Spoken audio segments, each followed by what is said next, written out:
Hello, sinners. I just wanted to drop in and tell you that My Horror Confessional is now part of the Ghoulish Podcast Network. In addition to producing podcasts, Ghoulish is also a publisher. Ghoulish Books has published dozens of horror books that have gone on to receive award recognition and even film adaptation treatments. Browse their spooky offerings over at ghoulish.rip and use discount code CONFESSIONAL for 10% off your order. And remember, ghouls, live spooky, die spooky.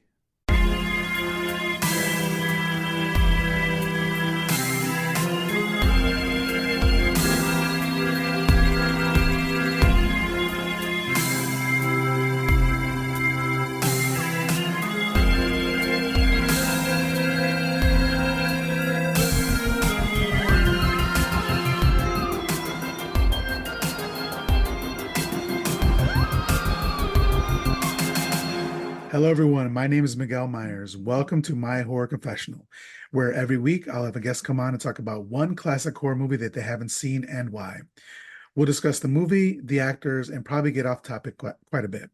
Once I believe they have properly atoned, I will absolve them of their horror movie sin. Today in the confessional, we have Danger Slater. Danger is the world's most flammable writer. He is the Wonderland Award-winning author of Moonfellows and the soon to coming from Ghoulish, Starlet. Danger, welcome to the show. Miguel, thanks for having me. Yeah, of course. So I have known of you for a very long time, but you and we haven't really had a conversation. I know you're good friends with Max Booth, and Lori Booth over at Ghoulish. And I've seen you around and I always thought that guy looks really freaking cool, but I've never sat down and had a conversation. We had like at Ghoulish, I think the one year before we had a little bit of a conversation, but so I'm glad to finally be able to sit down and have like an extended conversation with you. I'm really looking forward to it.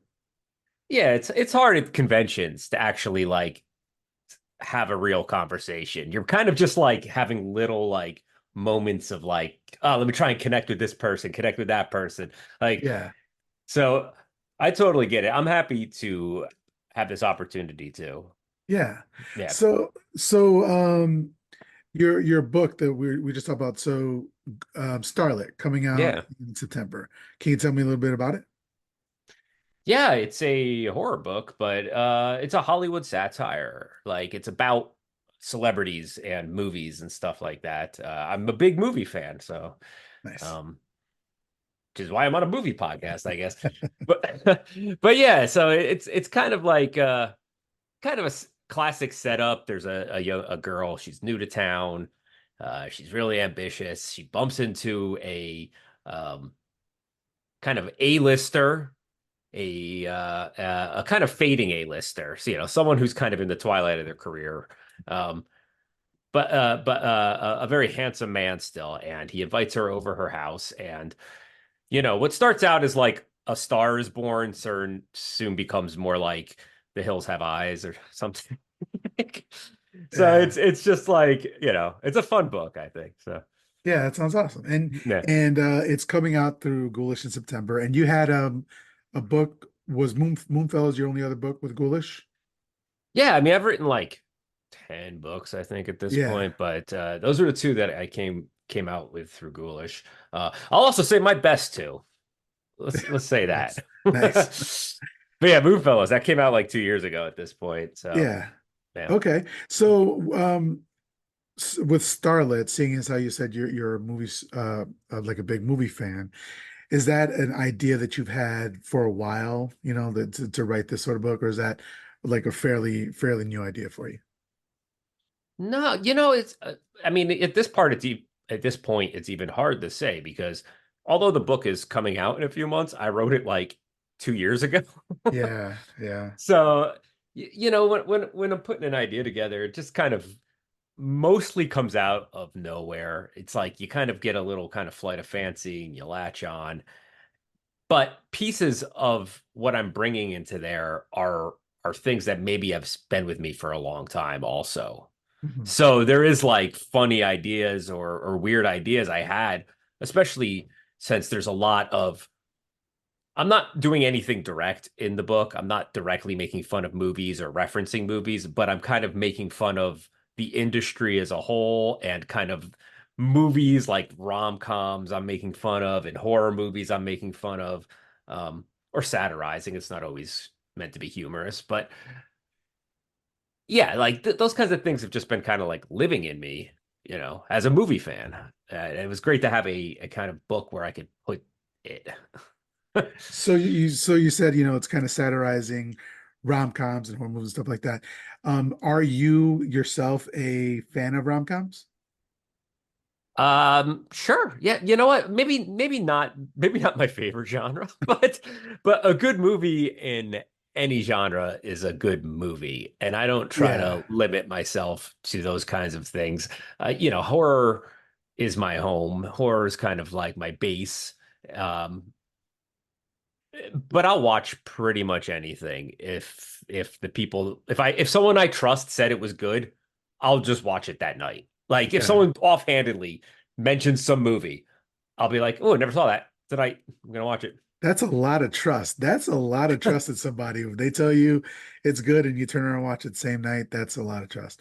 So the reason why I was asking you about whether or not you're a rom-com fan or not, is because recently, so I was just thinking back on like my progression as far as like becoming obsessed with horror movies, right? And growing up, I watched horror movies over my brother's shoulder because he was 10 years older than me, and he was the 80s, and so he was watching all the cool stuff, and I wasn't old enough to watch it, so I had to sneak it. But I didn't have access to everything I have access to now. So like you said, I would watch everything, watch um, Disney films, rom-coms, all that sort of stuff. But then as soon as I got older and I was able to like to make my own decisions, make my own buying my own shit, it was like straight to horror stuff. Like I've just like now I'm consumed, and I have this background, but my desk, I mean my office is just horror paraphernalia, right? So like it's an absolute obsession. So I was just like, it was just thinking about all the times, all the other types of genres I used to watch, and now the only time I watch that is when it converges with horror, like it'll be a zomcom, Yeah. like Yeah, yeah. like my boyfriend's back or something like that. Yeah. So it's just an interesting thought there. So I wanted to get to know a little bit about you, Danger. So what was your life like growing up as far as horror movie was concerned? Did and horror or even horror literature? Some people come through horror movies through literature first. So was your family into horror movies at all? Um, I don't no, not really, but like my I come to horror through movies. Like I wasn't a big I read a lot when I was young, but I wasn't like really leaning into the horror books as much. I was reading them, but I was just reading anything I could get my hands on. Right, right, right. Um, but when I was young, this was like prime time Freddy Krueger. Like this was like he was like our icon. Like right, if you went to my like second grade class and they showed like a picture of like it would be like who's the most famous here? It'd be like Jesus, Mickey Mouse, Freddy Krueger, right? Like and then like Yeah, they'd be like George Bush. We'd all be like, who the hell's that? Or whoever was president at the time. yeah. Like so like that was I was kind of fascinated by what that was. And it wasn't like a huge taboo in my house to not watch these kinds of movies. My mom was really into fun horror movies, I guess. She liked like Beetlejuice Oh, and nice. Okay. Little Shop of Horrors and those kinds of movies were like kind of in regular rotation, but she didn't like these like gory ones. So that's all I wanted to see, Okay. essentially. Gotcha. I'm like, I need to know what this fucking Freddy Krueger fella is all about. And it didn't help that I had a cousin who was like totally obsessed with Freddy Krueger, so much so that he made his own Freddy Krueger glove. Oh, wow. Like he had a glove and it had these little knives and shit in it, and I think he had butter knives in it because we were like we were like 8 years old. But Yeah. every Christmas and birthdays and shit, I would see this kid and I'd just be like, man, like my cool cousin's got a fucking Freddy Krueger club. I gotta see these movies. So yeah, Yeah. it became a little bit of a session there. And then I saw him And then I saw all of them because I was like, this is great. Yeah. And are you still a fan? A Freddy Krueger? Yeah, Freddy Krueger, Yeah. Nightmare on Elm Yeah, Street hell yeah. series. Yeah. So I I like the bad ones. I like them all. Like it's probably one of my favorite like series. yeah. So well, this you're the person to ask because so I'm in Austin. Are you familiar with Draft House? Yeah. They do Terror Tuesdays, or it's every week they show a movie. So starting next week, they're doing the whole series, the whole Nightmare on Okay. Elm Street every month. One, no, I'm sorry, no, sorry, once a week. So I think it's like 2 months now, and I'm really excited. Like I've never seen, like obviously I've seen part one on the big screen, I've seen part two on the big screen, I've seen part three on the big screen, but the rest of them, I mean, they're even showing the remake. Yeah. Wow. Yeah. So like I didn't even see that one. So I'm kind of excited about that. But is there any one that you would be like, you could probably skip Um, besides the remake, maybe? yeah, the remake. I went and saw that when that was new, and I was like, "What is this?" Like, but Yeah. um, I don't know. Like, people like think number six, Freddy's Dead, is like bad, but it's like a fun. It's like probably the most fun one of them all. Like, it's a Looney Tunes cartoon and stuff. So Which one is Freddy's Dead again? they like go to this town where like I guess Freddy was from. I don't know the fucking Oh, okay. It's cosmology. not Dream Child. So it's Dream Warriors 3, Dream Child is 4, and then Something maybe I don't yeah, I remember. forget. Yeah, okay, okay. I But don't know. It literally has a Wizard of Oz gag in it. Like they're in like a house and he oh like my flies God. by on a fucking Is that the Power broom or Glove something. one? Yeah, I Is think that when so. they're using Yeah, the yeah, power yeah. glove? Yeah, okay, okay, okay. I think I got to see that one. You're right, because they do get pretty bad. See, I was always I'm a Michael Myers guy, obviously Yeah. Miguel Myers, right? I'm a Michael Myers guy, and so obviously Michael Myers never says anything. He's a silent killer, like a Jason type. So when you get Freddy cracking jokes and like making really bad puns, I was like, I liked them, but just not as much. Especially there's such a shift from the first one, which is the actual like terrifying Yeah. horror movie, to like everything else, you know? Hmm. But yeah, so Nightmare on Elm Street, that's a great series. So you came at it through movies. What would so and then specifically Nightmare on Elm Street, would you say slashers are your genre now? Or do you enjoy something else, or do you just enjoy everything? No, you know what? Like slash, I actually am. I have probably have a high bar for slashers, even though we're talking about these goofy Freddy movies and stuff. But Yeah. like it's hard to do something different. And after you've seen so many slashers, it's like they kind of fall into a very repetitive pattern. It happens with Michael Myers Oh too. yeah. 100%. Yeah. Like the world kind of gets goofier and some of the ones like number 5 and 6 especially. You're just like, Yes. okay. But like or in Resurrection. But like as a figure, like he's just doing the same thing. He just kind of shows up and kind of kills a dude. Like Yeah. so it's hard to reinvent the genre. So I'm not a slasher guy, I would say, but it is something I have continuously enjoyed. I just wouldn't put it at the top. Yeah. Well, what do you know off top what your number one genre would be, or top two, I guess. Top two or top three. No, I'm trying to pin you down here, Danger. I need a number one right now. Yeah. Oh man, I don't know. So for Like, for me, I found that I enjoy folk horror a lot. And I think I was like when I saw The Witch or the Witch, whatever the fuck, yeah. I was like, wow, like this is really good. Then I was like, oh wait, Blair Witch was, folk horror. And then I started watching all these other ones from the 70s. And I was like, man, I really dig folk horror. So zombies and slashers used to be my number one, but folk horror just went right up. And I think it has to do with like my religious upbringing and the religious trauma that I have, hence, my horror confessional sort of thing. So I think that's what that is. So I'm always interested to see what people enjoy and what they don't enjoy. I think I'm into like the psychedelic stuff now. Like something like Mandy, Oh like man, it's was so like good. the last movie that like I saw, maybe not the last one I saw, blew my mind, but it like changed me. Right. I was just like, I'm witnessing something that I think people will be talking about in 20 years. like, what the fuck was this? Yeah. Like, and where like it doesn't necessarily tell you what it is doing or what it's about, but leaving you able or leaving you clues to try and figure it out for yourself. And folk horror kind of does that too. Like something like Midsummer is kind of like the blending of that psychedelic with a folk Yeah. horror. And Yeah. so it's Yeah. like, you kind of like, I don't know. It's kind of like, it's all good. You're just like, give me everything, right? Yeah. You That's know, no problem with that. I don't even like it. It's like I don't even need a good movie. I just want interesting movies. Like that's kind of my thing. I think interesting is better than good.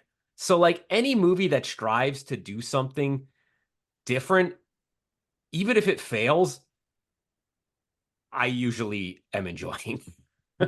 I feel like you're trying to lead me into talking about this movie. So, before we get into it, Danger, could you let everybody know how they could follow you and how they could support your work, where they could buy your books, all that sort of stuff? Yeah, I mean, you could well, you could buy my books through the Ghoulish website itself, which is ghoulish.rip, or have your independent bookstores order them, or just go online, which is also where you could find me. If you type in Danger Slater into Google, I'll come up all over the place. I'm the only person calling myself this, if you can believe it.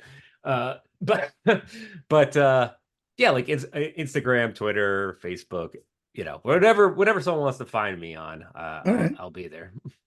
All right. So, Danger's here to confess his horror sin of never having watched Yep. Maniac Cop from 1988. Is that correct? This is my greatest sin, to be perfectly honest. And how did this particular movie pass you by? Is this one of the ones you hadn't heard of? Are you not a Bruce Campbell fan? What's going on?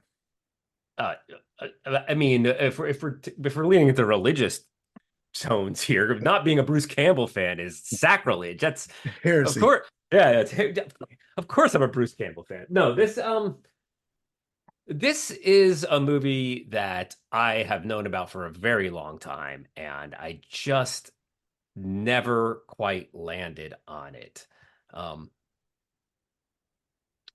I don't know what it was that was kind of keeping me from getting it, especially now that things are streaming and access to it is easy. Yeah. It's not like you could walk into Blockbuster Video and rent Maniac Cop. Um, but there Yeah. was a little window between streaming uh, and Blockbuster, which was kind of like the dead zone, where you had like your independent bookstore, independent video stores, which would carry shit like this. Yeah. But yeah, I totally missed it. Okay. So let's get into talking about Maniac Cop. So this was directed by William Lustig, who actually did both of the sequels. There's Maniac Cop 2 and Maniac Cop 3. And depending on how you felt about this one, I would love to talk to you about Maniac Cop 2 and Maniac Cop 3 if you're willing to go down there, but we'll get that to there in a second. But it was also written by Larry Cohen, who also wrote Maniac Cop 2 and Maniac Cop 3. But one of the things, and also It's Alive, which is a really weird movie if you haven't seen that one. But he's also was pretty big in the blaxploitation subgenre in the late 70s or middle to late 70s. He actually wrote Black Caesar and Hell Up in Harlem, if you guys are familiar with that. I'm a pretty big blaxploitation fan, and those are some great movies. So the cast that we were talking about earlier, Bruce Campbell as Officer Jack Forrest. I mean, he's a fucking legend. You already said it. We talked about him a lot in the Evil Dead episode that I did. So if you guys want to listen to that earlier episode and get a whole bunch on Bruce Campbell, and then of course Tom fucking Atkins. I mean, Tom Atkins as Lieutenant Frank McRae. What else can you say about him? I mean, eh, I'm just gonna say it real quick, like just the cast: Bruce Campbell, Tom Atkins, we got Robert Z'Dar, and then we got Richard Roundtree, fucking Shaft. So like Yeah. this cast was stacked of like our It is, favorite yeah. B movie stars, you know? It is a murderer's row of cult icons, cult movie icons. Yeah, I mean, and then Tom Atkins has been in the game, I think, since the 50s. Um, or no, I'm sorry, probably the 60s. I apologize, not that old, but the 60s. But I mean, he was in The Fog. He was Escape from New York. He's Halloween 3, Night of the Creeps. He was in Lethal Weapon. I mean, he was in, and he did a bunch of TV. And so, yeah, he's an absolute legend. I actually got a chance to meet him last year. I went to, speaking of being obsessed, the Halloween 45th anniversary convention that was held in Pasadena, California. I went there last year, and it was in September, and I got actually a Halloween 3 figurine signed by him. It was specifically for the convention, and I just got it to get it. This fucking thing at the time, I haven't checked it later since, but at the time it was going for like five, six, $700 signed by him on eBay because they only Yeah. released it at the convention. Um, but I didn't What sell it. I still have it. what was the figurine of? It was There's no Michael Myers. Like, what was the iconic image from it Halloween was 3? it was just him in his Oh, coat. It was just him in oh, his so it's coat. it's an action figure of just Tom Atkins, like Yeah, just in regular clothes and it feels like the most like Simpsons comic book guy thing that I've ever purchased in my life. But yeah, man, he's got it. I mean, he signed it and I got a picture with him. It was cool. I would have wanted him like shirtless from that sex scene that they've had right in the big he's an burly chest, you know. I think those days are gone from him. He's still a very handsome man. But I didn't get a chance to, but they had drinks with Tom after the convention, but everything sold out, so I couldn't do it. But yeah, so that's Tom Atkins. We love and respect Tom Atkins in this household. It's also, like I said, starring Robert Z'Dar as Officer Matt Cordell slash the Maniac Cop. Spoilers if you haven't seen the movie yet. Um, and he's also in Maniac Cop 2 and Maniac Cop 3. But of course, the biggest thing I know him for is Samurai Cop. Have you seen Samurai Cop? I have not. Okay. That is, it's not a horror movie. It's a straight up Yeah. like mid 80s cop. It's just like a very similar to this movie, except without the horror. But it is so absolutely over the top ridiculous. It's so much fun to watch with a group. I've shown it at my house multiple times with different groups, and it's just one of those ones that you watch with a group, and it's amazing. But Robert Z'Dar is in there, and he's actually they both. So Robert Z'Dar and Bruce Campbell both have the nickname the Chin. So we got two very prominent chins in this movie. And then, of course, we have Lorene Landon as Officer Teresa Mallory. She was a Maniac Cop 2. And then we have, of course, Richard Roundtree as Commissioner Pike. He was known for Shaft, Shaft's Big Score, Shaft in Africa. Just he was in Roots and Desperate Housewives. But like he's a huge name. He passed away, I believe it was last year. But it also had William Lustig had a role as a motel manager, Sam Raimi as a news reporter. Did you catch him? No. Yeah. That's awesome. And then Jake LaMotta as Detective Mata. Jake LaMotta of Raging Bull fame. So the movie that was made about his life, Raging Bull, that person, the real life person was in here.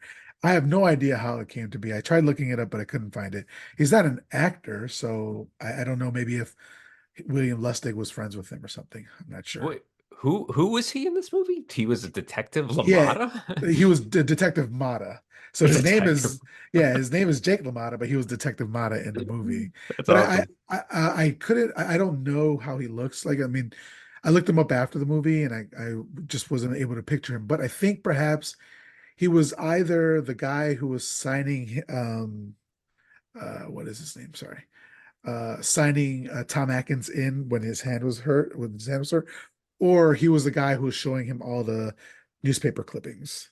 Oh, And so, but I don't know. It was either one of those two guys. But yeah. So that's the cast of there. So, for to be clear to everybody listening, as I was explaining to Danger, my air conditioning is out and I'm upstairs in my office and I am broiling up here. So we're going to do a condensed version of my horror confessional today, and we're just going to get in and talk about the movie and what we thought about it. And then there's that. yeah. So I wanted to talk. I just wanted to ask you off top, what did you think of the movie? It was not what I it was not what I thought it was going to be.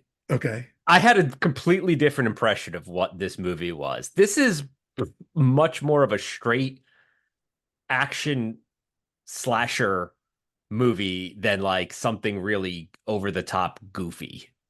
Like Yeah. there's moments where it's like a little heightened, but it's not, when the credits come up, it's, trauma team release. I'm like, all right, here we go. It is just distributed by Trauma. This is not the Trauma aesthetic. Like, Yeah, I've done another movie in the past, I forget what it was, where it's just distributed by Trauma, and you can tell you're exactly right. You can tell a Trauma movie that is produced by Trauma and one that is picked up for distribution. And yeah. that's what the thing was here. Yeah, and I agree with you. This was one of those ones like I had a lot of fun watching it, but it feels more like a straight up crime, not straight up crime drama, but more crime drama than horror movie to me. It's like And a cop, it's like cop exploitation. yeah, yeah. And I want to make it clear it's ACAB all day, every day here on my horror confessional. But um this felt like Jason in a uniform, right? Like Jason That's Voorhees. exactly what I said to my partner. We were watching it. I said, Jason, this is Jason Voorhees, but a cop. Yeah, but a cop and with a little bit more personality. There's that one point where he goes up to those kids who are drunk driving in the car and they're out of light or whatever, and like he walks up to the car and he just like points at him and like does a finger to follow me, and then like is like looking back at him. Like I was like, oh, okay, that's a little bit more personality. Still doesn't say anything, Right. but it's a pretty good personality. So I kind of enjoyed that. Um, the thing that I like the most about the movie, I think is, well, let's talk about Tom Atkins' character. Oh, Lieutenant Frank McRae.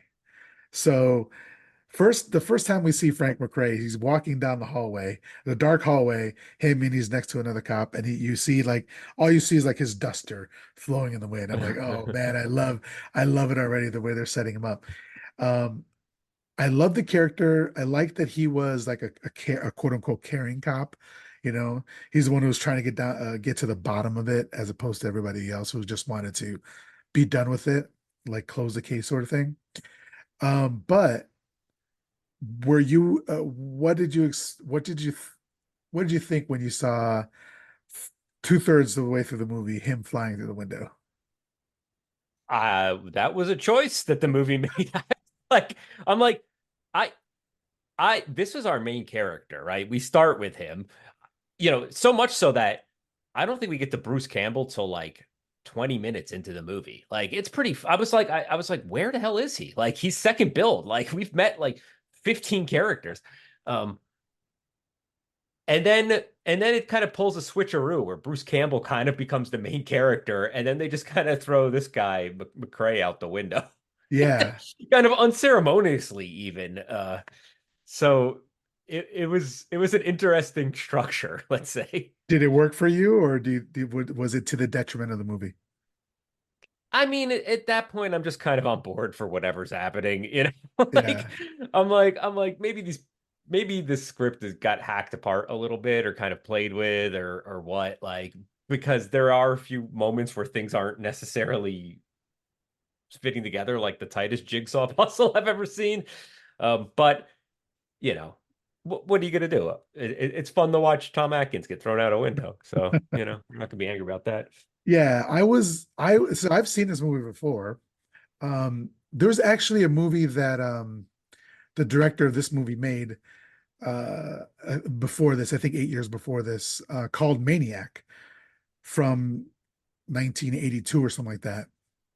1980, called Maniac, that is one of the movies I haven't seen. And it was funny because this director has four movies under his belt with the word Maniac in it. Right? He did Maniac and then three Maniac Cop movies. But I was going to say that I like I like that they went for it. I like that they, Yeah. took a chance. Um, so I really appreciated that about it. But at the same time, to see my favorite character in the movie get thrown out of the window, like you said, unceremoniously, and not even like Maniac Cop survived being shot. If we're to believe everything, he's a human being, right? Yeah. He's a human being who was on the verge of death's door but didn't die, right? But he's still a human being. He got shot in the head. Like this is a lot of Michael Myers lore here, but I was hoping perhaps that Detective Frank McRae at the very end would like shoot up an arm or something like that, be alive as well. But they didn't do it. And I was a little bit disappointed there, but I always love when a movie goes for something and does something outside of the norm. So like in a typical slasher movie, I don't think you would see this. Yeah, you want him for the sequel. You don't want to kill Yeah. him. Yeah. And I guess that was my other question for you. Do you feel that this is a slasher movie? Yeah. I mean, it's I mean, there's a kind of a police proceduralness to it, I guess, but it is structured like a slasher movie. In the beginning and in the end, especially, we spend a lot of time watching this guy just kill people. Yeah. And that's kind of, and then like the classic reveal of like you open a door, oh, and the body's there already, and so there is a lot of slasher elements throughout the entire movie. But yeah, there is the kind of cop thing going on too. Like they are there, everything takes place in a police station and it involves car chases and stuff, like real Yeah. cop stuff. Yeah, which I don't watch too many action films anymore, but in the 80s and 90s I watched more of them. And so I was like, oh, it's always nice to get back into that. There's even like the thing where like a car goes up the top of a hill and flies over it, that sort of thing. Always Yeah. loving that. So um real quick, just I should have kind of mentioned this. I guess the real quick plot is a killer dressed in a police uniform begins murdering innocent people on the streets of New York City. So that's kind of the plot there. And what we find out is that Bruce Campbell's character, I think it's Forrest, is being set up for this, and it's kind of convoluted because essentially what happens was the character Matt Cordell. So we find out that the psycho cop or maniac cop's name is Matt Cordell. He was set up by some people at City Hall. They never even really say, oh, basically he was a crooked cop, right? He was a crooked cop that was being set up by the police. He got sent to jail, and in jail, because he had sent a bunch of these people to prison, they attacked him. And then I was like, oh no, it's a slow motion scene of naked men fighting each other. And this is kind of the only time we see Robert Z'Dar without like the makeup and stuff like that. And so you haven't seen Psycho Cop. Are you familiar with Robert Z'Dar? Or not Yeah. Psycho Cop, I'm sorry, Samurai Cop. No, yeah, I know. Sorry, I know what you meant. But Yeah. no, I know the actor. Yes, Okay. I'm familiar with him, but I just haven't seen that film. Okay. But yeah, Got a so very interesting face. yeah, Yes. yeah, exactly.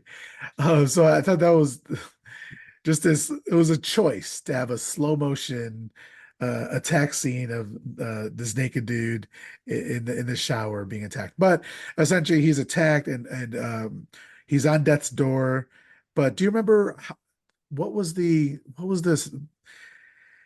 The coroner knew that he was a cop, and so he wanted to kind of give him a break. And so he's like, he's basically already dead. Is that?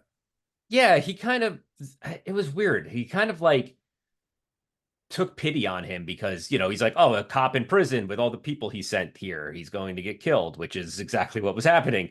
So he faked, what is his name? Cordell? Yeah, Matt Or Cordell. they faked Cordell's death, or the coroner faked Cordell's death and sent him away with his like girlfriend Yeah, who was also a police officer, and she kind of nursed him back to health, and he became a maniac cop from that. yeah. So he wanted to get revenge on the commissioner and the mayor, all the politicians who sent him to jail. But he starts by killing innocent people, which Yeah. doesn't make any sense. And we find out also that the coroner at the jail or the prison was like, and he had a lot of Like he didn't think that he would be able to be an actual human being anymore because he was cut up and like he had a lot of mental health issues. Well, it's like when you sent that person out into the real world, so they had a plan. Him and his girlfriend had a plan, but he deviates from it and just starts killing innocent people. But they were gonna set up Jack Forrest, Bruce Campbell's character, as the fall guy, but that doesn't end up happening. And yeah, so it was just a convoluted story, not really necessary to get to understand or to enjoy the movie. It's really just Maniac Cop and Bruce Campbell and Tom Atkins. I think that's why we're here for the movie. I feel like this is the one spot that the movie really dropped the ball because when you find out about him getting killed in prison and then he's got this kind of like lady friend on the police force too, I'm like, oh shit, we're getting into like supernatural territory, right? She used like the devil to fucking resurrect Yeah. the cop, and now he's like this evil force, like a Jason Voorhees character. Like that is just this unstoppable force. But like it doesn't turn into that ever. It's just like he just got better and he's just crazy too. He's scarred up from his injuries and he's crazy. Well, if you like the supernatural angle, my friend, a Maniac Cop 3, he is Okay. resurrected from the dead. So um, They get there, is yeah. what you're saying. Yeah, I have a feeling if it had been successful, they would Maniac Cop would have been in space. Like it would have Yeah. just been Maniac Cop X in space or something. But as far as practical effects in the movie, there wasn't a bunch. Like his face, like you can see for Patreon, my background, it wasn't even that extreme. I think his face gets more that extreme, like in parts 2 and 3. But what did you think about the practical effects in the movie, or I just mean, like they how, were how he looked? they didn't really show him very much. Like they made a very conscious choice to like not show his head for most of the movie, until pretty much until the end. Um, so I didn't really, you don't really get to see the makeup. It's really just like some scar stuff. It didn't really blow me away. Yeah, the same way. I was they kept his face in shadows for most of the time. And at one point it kind of felt like they wanted you to think that Bruce Campbell's character Forrest that he was the killer. So they weren't even showing his face for a while. But when they do show Maniac Cop's face, um it's only quick flashes. It's kind of like Jaws, right? The original Jaws. Like they only show up for a little bit. The more you don't see the face, the better. But once you do see it, even if you like pause it, you're like, eh. There's even one point where at the very end where Maniac Cop steals the van that Forrest is in, the Officer Forrest in the back is in the back, and he hasn't had any like he hasn't been attacked by the cops or he wasn't killing anybody, but his face is bloody. So they're making it like blood is coming out of his wounds, but like how recent was it? Like I think it would Yeah. be all scar tissue right now, It just doesn't make sense. Also, he had shit in his teeth. That was the worst. That was the most unsettling thing for me was not even his face. It was the amount of shit that was in his teeth. It was just like black shit in his teeth. And that was unsettling for me. But yeah, you're right. There wasn't a lot of special effects in this one either. Mm. So I mean, there was like gore effects that, he kills a lot of people, so there's blood squirts all over the not place, enough for but it's me. not, yeah, it's not really graphic. What my favorite kill in the movie was though? Love to hear it. The So we spend the first 20 minutes, we're kind of going back and forth between Tom Atkins being like, I don't, he's like, I don't think it was I guess there was these guys that they thought attacked this girl. He's like, I don't think it was them. I think it's this other guy. So, and then we kept kind of back and forth between that and then him doing another murder. So back and forth. It's like Yeah, yeah. I'm trying to figure it out. Another murder. That trying to figure out another murder. Trying to figure it out another murder. Then you get to one where there's a woman in a car and the cop pulls her over and you see her get nervous and the cop's slowly walking up. It's real tense. She reaches into her purse. She pulls out a gun. And the second the cop taps on the window, she just shoots him in the head. And it wasn't the fucking maniac cop. It was just a regular cop. And that was my Yes. favorite kill in the movie because I was just like, oh shit. I loved it. I love that as well. My favorite one was the face in the concrete. Oh, that's a That's good one too. that's a good one. You don't see that very often. Just a face right in the concrete, and then the next day they're trying to get it out.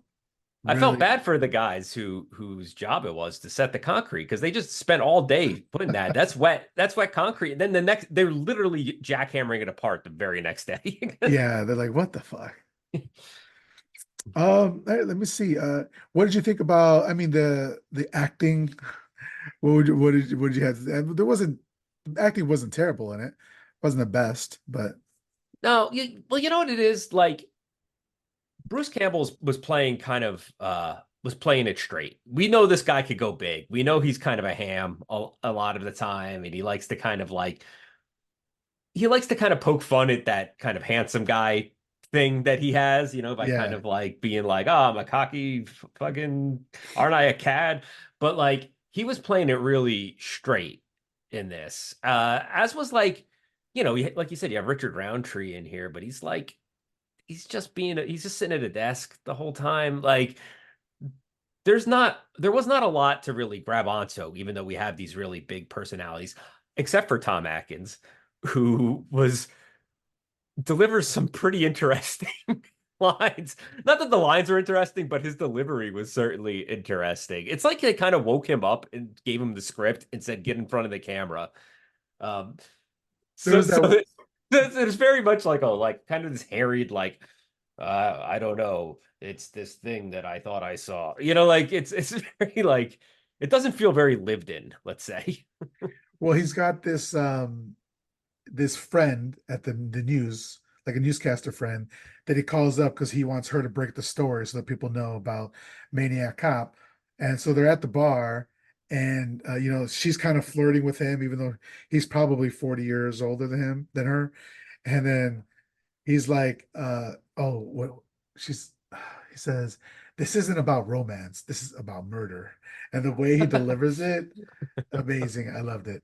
He plays this straight up also.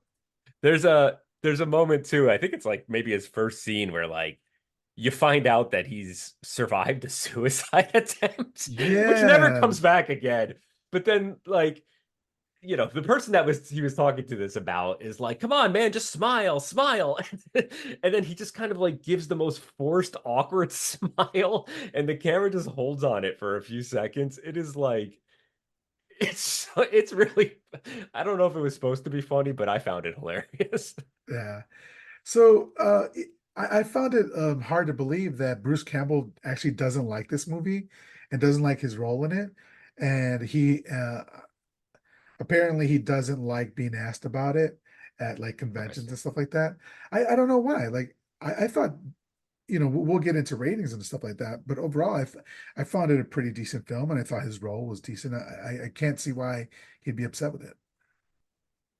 Yeah, I mean, like I guess kind of like it's like I mean, his role is probably the least interesting role in the movie, Mhm. like as far as characters go, maybe. Like you got the other lady that he's with who's kind of like a hooker for Vice Squad, like Yeah. and you got Tom Atkins who's this like burned out old cop who's like suicidal, and you got this big old hulking maniac figure, and his girlfriend has this limp, and she's like kind of screeching and stuff. And Bruce Campbell's the glue, the calming center of all this, the glue that's kind of holding these crazy characters together. And it's not that it's a bad role or anything, and he does a great job, but it's not it doesn't have an opportunity to go big like any of these other people do. Yeah. Yeah. And his girlfriend, Teresa Mallor, played by Lorraine Landon, she's awesome. He Yeah. even says like that she can hold her own. She shoots better than me. And like she's climbing out on the ledges, she's coming down fire escapes, and he's literally just standing in front of a police station looking up and gets arrested. Like she's the one who's saving his life. She comes to his rescue at the end with the shotgun. She's got the shotty and shoots Maniac Cop and all that. So yeah, I think you're right there. He's not the most interesting character there, but uh, But I like didn't have any issues with it. But it's not the most interesting character, but it's exactly what this movie needs. It's a leading man. It's like I'm the handsome hero of the story. Like, I'm being framed for a crime I didn't commit. Like, let me get to the bottom of this. Yeah, and I'm sure I was trying to see. So this came out 88. So Evil Dead was 81. And I think Evil Dead 2 was not far behind. I think it was like 87 or 88. Might have been around the same time. I might be talking out of my ass here. Let me see. Um, Evil Dead 2, 1987. Okay. So he's had two really good roles. And then this in 1988, he has this role. So I could see where, like, if you're coming from Evil Dead and Evil Dead 2 as Ash Williams to this, you don't have a lot to work with. So I can Yeah. understand that. But I still enjoyed them here. Um, so I think we can just get into ratings here. I think this is, a pretty straightforward slasher here. So, what out of five upside down crosses, what would you give Maniac Cop from 1988? Like three and a half. Three and a half? Yeah. Okay. There was a stunt at the end that was fucking awesome with Oh, the with tell the me. with the when they take the fucking paddy wagon off the pier. There's Yeah. there's a stunt man. I'm getting it's Bruce Campbell's character, but it's a stunt man in Yeah. real life. And he flips. Yeah, he's hanging on the outside of this giant car that's driving off of a pier, and he does this complete 360 flip, lands in the water next to the car, and swims away. I'm like, shit, making movies used to be way more dangerous than it is now. Now you would just have a fucking, you do it in CGI, or you'd kind of like shoot the one, then shoot the other thing, and everything would be safe. Yes, that's a lot better for, for all the actors, and probably the insurance companies. But as a viewer, there's something like exciting knowing that there's a man being flung from a car in front of me, and I'm watching it happen. Yeah. And there's a car flips over. Always like to see a car flip over, like a police car flip over. Or no, I think it was just a regular car. But yeah, I think three and a half upside down crosses is really great. Good for this type of movie. I think I'm gonna be right there with you. I'm at three and a half upside down crosses as well. I think this is a solid slasher, from the mid to late 80s. Bruce Campbell, always enjoy seeing him. I always love seeing Tom Atkins in anything. Like I said, I think it was competently directed. I don't think there was anything um, really exciting. It was really straightforward, like no crazy shots or Yeah. anything like that. Just really just competently directed. I There don't was think. there was one shot that was a little crazier. Oh yeah, Like tell me.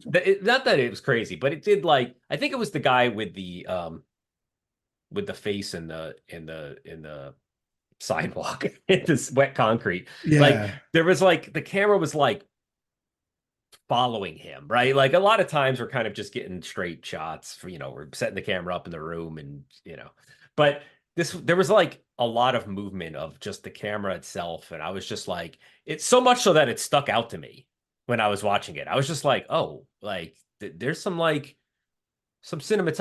happening here. Like, someone's paying attention, but it yeah. really was only that one sequence.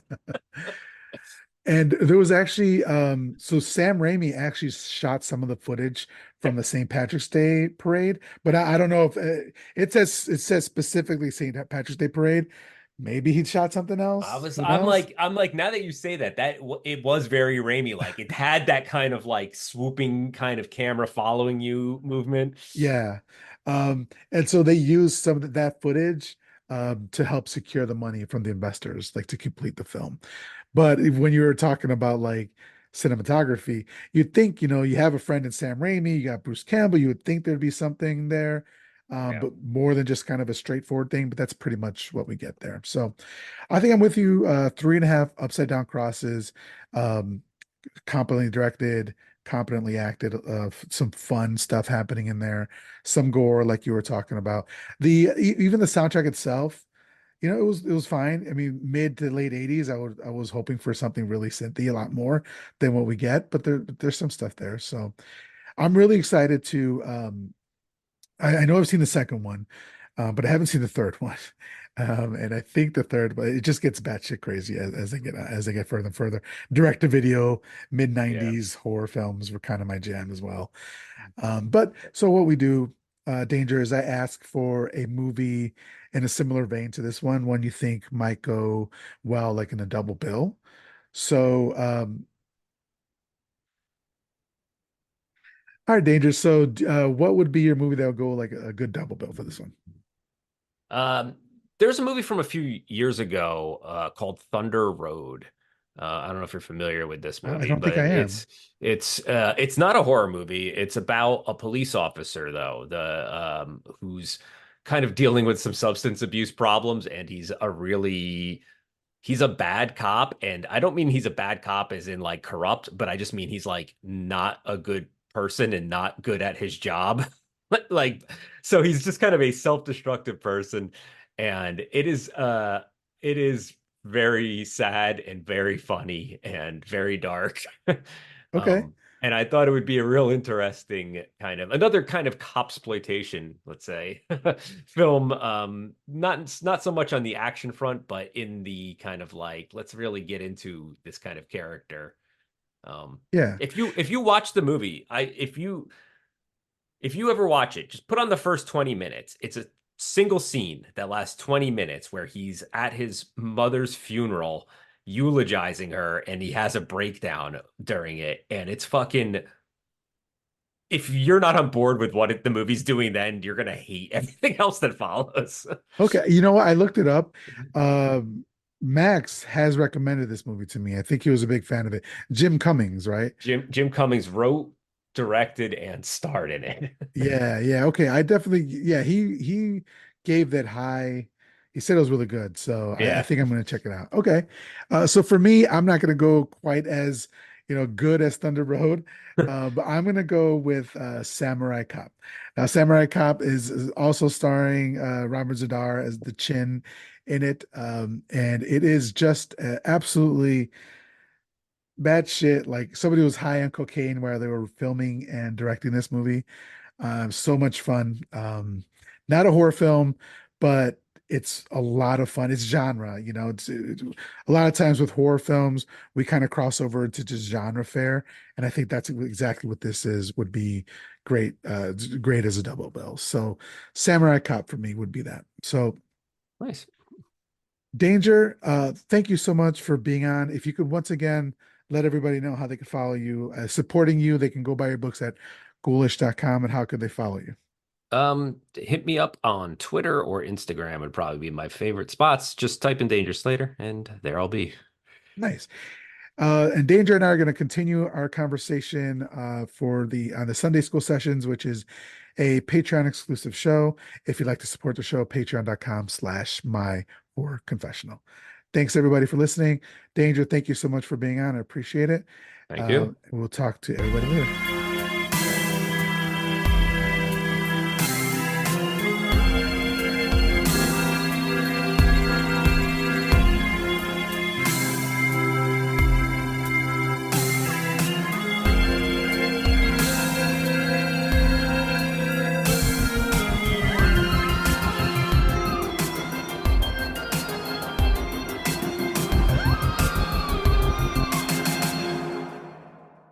Live spooky, die spooky.